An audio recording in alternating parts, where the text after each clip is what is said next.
Welcome students. हम भारत के भूभौतिक प्रदेशों की श्रृंखला में दूसरा भाग अर्थात भारत का उत्तरी विशाल मैदान उसके बारे में पढ़ रहे थे। हमारा टॉपिक है आज का उत्तरी भारत के विशाल मैदान का प्रादेशिक प्रारूप।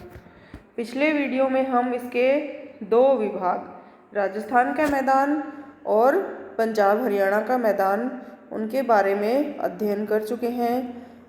आज हम पढ़ेंगे गंगा का मैदान और ब्रह्मपुत्र का मैदान। गंगा का मैदान, जैसा कि हम इस वीडियो में ये जो मैप है, इस मैप में हम देख सकते हैं कि गंगा का मैदान ये यहाँ से लेकर पूरा ये इतना बड़ा जो भाग है ये पूरा गंगा का मैदान है। ये उत्तर प्रदेश यहाँ बिहार और पश्चिमी बंगाल में विस्तृत है। इसका जो ये डेल्टा वाला भाग है ये पश्चिमी बंगाल और ये इधर बांग्लादेश में भी चला गया है। ये विश्व का सबसे बड़ा डेल्टा है। गंगा नदी का डेल्टा विश्व का सबसे बड़ा डेल्टा है।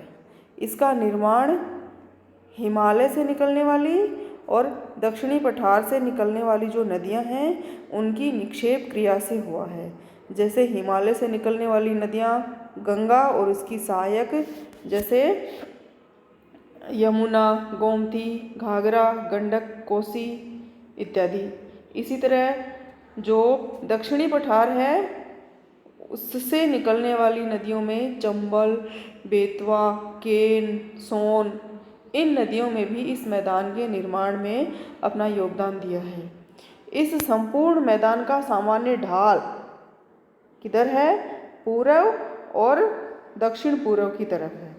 इसको भी आगे हम तीन भागों में बांटते हैं। कौन कौन से? ऊपरी गंगा का मैदान, ये मध्य गंगा का मैदान और ये निम्न गंगा का मैदान। सबसे पहले देखते हैं ऊपरी गंगा का मैदान।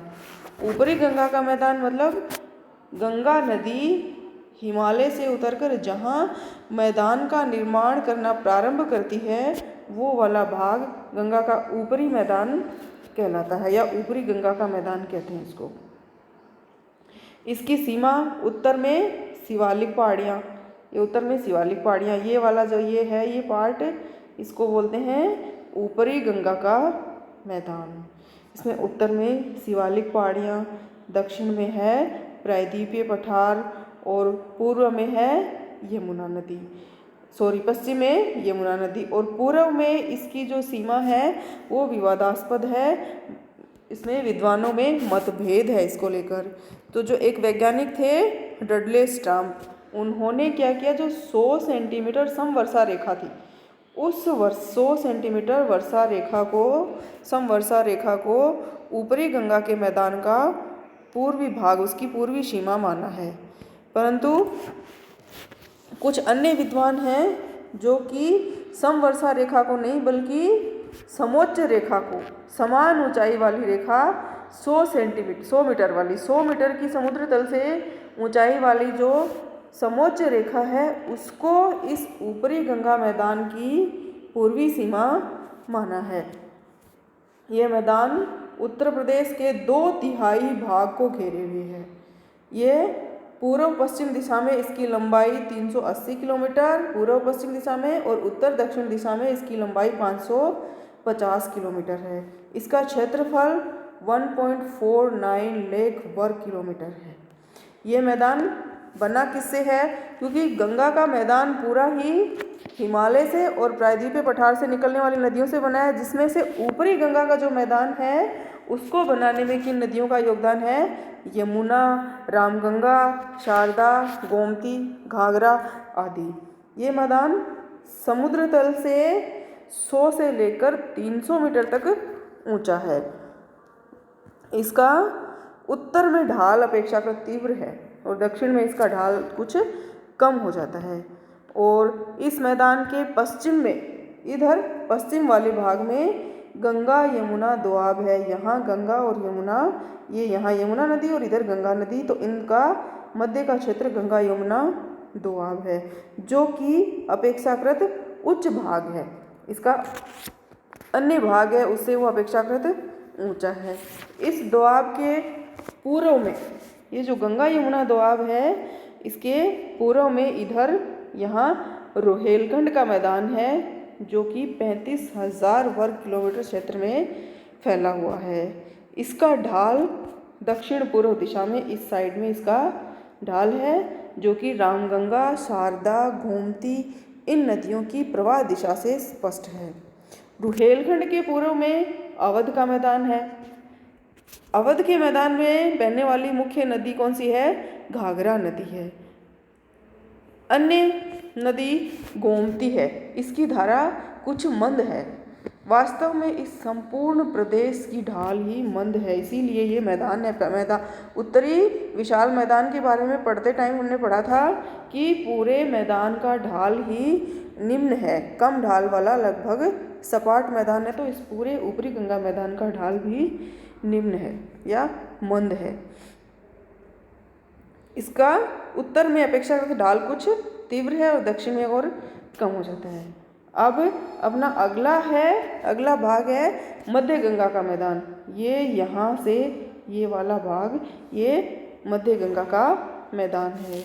यह मैदान उत्तर प्रदेश के पूर्वी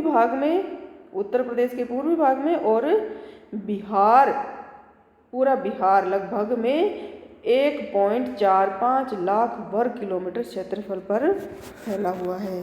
ये मैदान पूर्व पश्चिम दिशा में, ऐसे पूर्व पश्चिम दिशा में कितना किलोमीटर लंबा है? लगभग 600 किलोमीटर लंबा है, और उत्तर दक्षिण दिशा में ये लगभग 330 किलोमीटर चौड़ा है। इसके उत्तर में हिमालय के गिरिपथ भाग हैं और दक्षिण में प्रायद्वीपीय पठार है। इसका उत्तरी किनारा, प्रायद्वीपीय पठार का उत्तरी किनारा। अब इसकी सीमाओं के संबंध में भी विद्वानों में विभेद हैं। कुछ विद्वान तो 150 मीटर की जो समोच्च रेखा है उसको इसका दक्षिणी भाग, इसकी दक्षिणी सीमा मानते हैं। इसकी पश्चिमी सीमा 100 मीटर की समोच्च रेखा द्वारा निर्धारित होगी, क्योंकि हमने देखा था जो ऊपरी गंगा का मैदान था उसकी पूर्वी सीमा थी वो 100 मीटर समोच्च रेखा थी, तो मध्य गंगा मैदान की पश्चिमी सीमा है वो 100 मीटर समोच्च रेखा होगी। इस मैदान की पूर्वी सीमा उत्तर पूर्वी भाग में 75 मीटर की समोच्च रेखा और दक्षिणी पूर्वी भाग में 30 मीटर की, यहाँ तो 75 मीटर की समोच्च रेखा और यहाँ 30 मीटर की समोच्च रेखा इसकी सीमा बनाती है। यह मैदान काफ़ी नीचा है। इसका कोई भी भाग 150 सेंटीमीटर से अधिक ऊंचा नहीं है।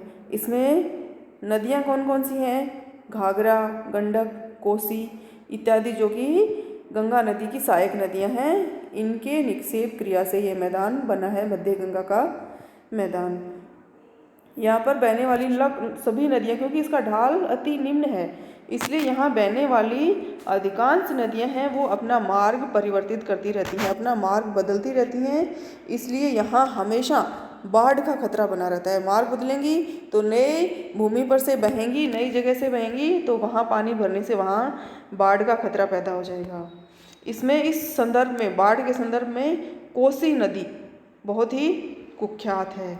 बिहार का शोक भी कहते हैं कोसी नदी को, क्योंकि ये अपना मार्ग बदलती है, इस वजह से बाढ़ आ जाती है। अब कोसी नदी, एक फैक्ट है कि 1936 में ये नदी पूर्णिया, बिहार में जो एक जगह है पूर्णिया, वहाँ से बहती थी, लेकिन अब यहाँ से यह 96 किलोमीटर पश्चिम की ओर होकर बहती है। इसमें अचानक जल स्तर बढ़ जाता है, जिससे भयंकर बाढ़ आ जाती है। कई बार तो ये जल स्तर 24 घंटे में, एक दिन में 10-10 मीटर ऊपर उठ जाता है, इसलिए इसको बिहार का शोक कहते हैं, शोर ऑफ बिहार। अब कोसी नदी पर बांध तथा इसके किनारों पर 240 किलोमीटर लंबा तटबंध बनाने से इस नदी के जल के सदुपयोग की संभावना बढ़ गई है कि इसका पानी है वो अच्छे से उपयोग में लाया जा सके, बाढ़ नहीं आए और जब वर्षा का मौसम नहीं हो, शुष्क मौसम में उस बांध के पीछे जो जल एकत्र है उससे सिंचाई और अन्य उपयोग किया जाए। दक्षिणी जो प्रायद्वीपीय पठार है उससे भी कई नदियाँ इस क्षेत्र में बहती हैं, जिनमें सबसे प्रसिद्ध नदी है सोन। सोन नदी के क्षेत्र में ढाल अन्य भागों की अपेक्षा थोड़ा सा अधिक ढलवां है। इस मैदान के उप क्षेत्र भी बना दिए, कुछ जो दो नदियां हैं उन नदियों के बीच वाले भाग हैं वो इसके उप विभाग या उप क्षेत्र बनाती है, जैसे घाघरा गंगा दोआब, घाघरा गंडक दोआब, गंडक कोसी दोआब आदि। अब अगला हमारा भाग है निम्न गंगा का मैदान। जो गंगा का मैदान था उसका तीसरा और अंतिम भाग निम्न गंगा का मैदान। निम्न गंगा का मैदान ये इसमें कौन कौन से प्रदेश, कौन कौन से स्थान आते हैं? दार्जिलिंग के उत्तरी पर्वतीय क्षेत्र, यहाँ दार्जिलिंग के उत्तरी पर्वतीय क्षेत्र, पुरुलिया जिला और संपूर्ण पश्चिमी बंगाल आते हैं इसमें। इस प्रकार ये मैदान हिमालय की तलहटी से यहाँ से लेकर गंगा के डेल्टा तक उत्तर दक्षिण दिशा में यहाँ से यहाँ तक पूरा फैला हुआ है। उत्तर दक्षिण में इसकी लंबाई 580 किलोमीटर, ये यहाँ से यहाँ तक उत्तर दक्षिण में ये, और इसकी पूर्व पश्चिम में इसकी अधिकतम चौड़ाई छोटा नागपुर पठार से यहाँ छोटा नागपुर पठार, यहाँ से यहाँ बांग्लादेश तक पूर्व पश्चिम में ये अधिकतम चौड़ाई है जो कि 200 किलोमीटर है। इसका कुल क्षेत्रफल अगर हम देखें तो ये वाला जो भाग है निम्न गंगा का मैदान, इसका कुल क्षेत्रफल 81,000 वर्ग किलोमीटर है। अब दक्षिण पश्चिम में यहाँ इसकी सीमा कौन बनाता है? इसकी सीमा बनाता है 150 मीटर की समोच्च रेखा, वो रेखा जिसकी ऊंचाई 150 मीटर है हर जगह पर। इस मैदान का उत्तरी भाग, ये उत्तरी वाला भाग तिस्ता, जलढाका, टोरसा आदि नदियों द्वारा लाए गए निक्षेप से बना है। जलपाईगुड़ी और दार्जिलिंग जिले का पर्वतपदीय एवं तराई का क्षेत्र, ये यहाँ जलपाईगुड़ी और ये तराई का ये क्षेत्र है, ये क्या कहलाता है? इसको एक विशिष्ट नाम से जानते हैं जो कि द्वार कहलाता है, द्वार। फिर राजमहल की पहाड़ियाँ कहाँ? यहाँ जो राजमहल की पहाड़ियाँ और बांग्लादेश की सीमा के बीच ये राजमहल की पहाड़ियाँ और ये यहाँ पर बांग्लादेश की सीमा, इनके मध्य यह मैदान सबसे, यहाँ से इसकी चौड़ाई सबसे अधिक है और जैसे जैसे ऊपर की तरफ जाते हैं इसकी चौड़ाई कम होती जाती है। डेल्टा भाग में गंगा अपने आप को कई धाराओं में विभक्त कर लेती है, इसकी कई वितरिकाएं बन जाती हैं। यहाँ पर भूमि का ढाल बहुत ही मंद हो जाता है क्योंकि इसकी गति भी कम हो जाती है, ढाल बहुत मंद हो जाता है। यहाँ समुद्र में यदि 7 मीटर ऊंचा ज्वार आ जाए तो कलकत्ता की सारी भूमि जलमग्न हो जाती है। कलकत्ता इसके निम्न मैदान में स्थित एक महानगर है। इस प्रदेश का 2/3 भाग 30 मीटर से भी कम ऊंचा है। इसके अधिकांश भाग में दलदल पाई जाती है। दलदल क्योंकि ढाल निम्न है इसलिए नदी कई वितरिकाओं में विभक्त हो जाती है तो जगह जगह पानी भर जाता है, इसलिए ये यहाँ पर बहुत अधिक संख्या में दलदल पाए जाते हैं। इसके ऊपरी भाग में कहीं कहीं बलुआ टीले हैं जो आसपास के क्षेत्र से 10-12 मीटर ऊंचे हैं। यहाँ कुछ निम्न भूभाग भी हैं। इस वाले क्षेत्र में जो पश्चिमी भाग है इसमें कुछ निम्न भाग जहाँ अगर जल भर जाता है जैसे झील जैसा बन जाता है तो झील जैसी संरचना बन जाती है, उसको एक विशिष्ट नाम से जानते हैं, बिल, उसको बिल कहते हैं। अब मुहाना प्रदेश, यहाँ जो डेल्टा या मुहाना है गंगा नदी का निम्न गंगा के मैदान में, वहाँ पर जो दलदल भाग हैं वहाँ बहुत घने वन पाए जाते हैं जिन्हें सुंदर वन के नाम से जाना जाता है क्योंकि वहाँ पर सुंदरी नामक वृक्ष की बहुत बहुलता है।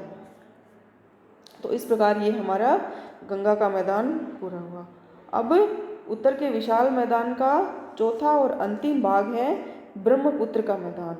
ये जहाँ से ब्रह्मपुत्र नदी बनाती है, ब्रह्मपुत्र का मैदान यहाँ से लेकर यहाँ तक, जो कि संकरा और पूर्व पश्चिम, लगभग पूर्व पश्चिम दिशा में फैला हुआ एक संकरा मैदान है। इसको ब्रह्मपुत्र की घाटी भी कहते हैं। इसका लगभग सारा का सारा भाग ये असम में अवस्थित है, संपूर्ण भाग असम में स्थित है, इसलिए इसको असम का मैदान कहें तो भी कोई गलत नहीं होगा। ये तीन ओर से पर्वतों से, इधर से, इधर से और इधर से पर्वतों से घिरा हुआ है। इसके उत्तर में हिमालय है, यहाँ हिमालय पर्वत हम जानते हैं। यहाँ पूर्व में पटकाई और नागा श्रेणियाँ हैं, पटकाई भूम और नागा पर्वत श्रेणियाँ हैं, और दक्षिण में जो मेघालय की पर्वत श्रेणियाँ हैं, गारो, खासी और जयंतिया, वो पहाड़ियाँ स्थित हैं। पश्चिम में, इसके पश्चिम में यहाँ पर भारत और बांग्लादेश की जो अंतर्राष्ट्रीय सीमा है वो इसकी पश्चिमी सीमा बनाती है। एक लंबा और संकरा आपने देख लिया, लंबा मैदान है जो कि ज़्यादा चौड़ा नहीं है, संकरा ही मैदान है। पश्चिम में धुबरी से पूर्वोत्तर में सदिया तक, यहाँ से धुबरी, जहाँ तक इसकी पश्चिमी सीमा है वहाँ एक जगह है सदिया, और यहाँ पूर्व में धुबरी तक, यहाँ से यहाँ तक धुबरी तक ये लगभग 800 किलोमीटर लंबा है। चौड़ाई इसकी कम है, ये यहाँ से यहाँ तक चौड़ाई इसकी 60 से 90 किलोमीटर ही चौड़ा है। इसका क्षेत्रफल लगभग 56,000 वर्ग किलोमीटर है। इसका निर्माण किसने किया है? इसमें मुख्य तो ब्रह्मपुत्र नदी द्वारा लाए गए निक्षेप ही हैं, और इसकी कुछ अन्य सहायक नदियाँ भी हैं, जैसे धनसिरी, सुबनसिरी, कामपिली आदि। इन नदियों के निक्षेप से इसका निर्माण हुआ है। यह ब्रह्मपुत्र नदी इस मैदान में सदिया के निकट प्रवेश करती है और 720 किलोमीटर बहने के पश्चात धुबरी के निकट दक्षिण की ओर मुड़कर यहाँ बहती है, फिर दक्षिण की ओर मुड़ जाती है ये, और फिर वहाँ से बांग्लादेश में प्रवेश कर जाती है। यह एक निम्न प्रदेश है, मतलब नीचा प्रदेश है, जिसका ढाल बहुत ज़्यादा नहीं है। इसका ढाल उत्तर पूर्व से इधर तक, इधर ज़्यादा ऊंचा है, इधर ज़्यादा नीचा है, तो उत्तर पूर्व से दक्षिण पश्चिम की ओर इसका ढाल है। इस मैदान के उत्तरी भाग में ब्रह्मपुत्र और उसकी सहायक नदियों ने जलोढ़ पंखों का निर्माण किया है। यहाँ पर ब्रह्मपुत्र जलोढ़ पंख नदियाँ जहाँ पर्वत से नीचे उतरती हैं वहाँ अवक्षेप, अवसाद जमा होता है, उससे एक संरचना बनती है, पंख जैसी आकृति होती है उसकी, पंखे जैसी, इसलिए उसको जलोढ़ पंख बोलते हैं। तो इस मैदान के उत्तरी भाग में ब्रह्मपुत्र, उसकी सहायक नदियाँ, उनके द्वारा बनाए गए जलोढ़ पंख स्थित हैं। तराई और अर्ध तराई क्षेत्र भी हैं, दलदली, लगभग दलदली क्षेत्र भी हैं, जिनमें छोटे छोटे जलीय संरचनाएं पाई जाती हैं। ढाल कम होने के कारण यहाँ पर नदियाँ कई विसर्प बनाती हैं, ऐसे घूमती हैं नदियाँ, विसर्प बनाती हैं, विसर्प भी स्थित हैं, और इन विसर्पों के बीच में कहीं कहीं जल भरा रह जाता है। तो जल भरा रहने से जो जिस निम्न भूमि में जल भरा रहता है, झील जैसी संरचना बन जाती है, इसको बिल कहते हैं, जिसको निम्न गंगा के मैदान में भी हमने बिल नाम दिया था, जैसे दीपोर बिल, ऐसे बहुत सारे बिल इस यहाँ स्थित हैं। वर्षा ऋतु में ब्रह्मपुत्र नदी का पाट बहुत चौड़ा हो जाता है, जिसके फलस्वरूप बाढ़ आ जाती है और बाढ़ के मैदान का निर्माण होता है। एक ब्रह्मपुत्र नदी की विशेषता है कि ये कई धाराओं में बंट जाती है, तो और उन धाराओं का जो बीच के भाग हैं वहाँ द्वीप बन जाते हैं। तो ब्रह्मपुत्र के मैदान में नदिये द्वीप स्थित हैं, जिसमें माजुली द्वीप विश्व का सबसे बड़ा नदीय द्वीप स्थित है। इस प्रकार ये हमारा टॉपिक पूरा हुआ, उत्तर का विशाल मैदान। Thank you.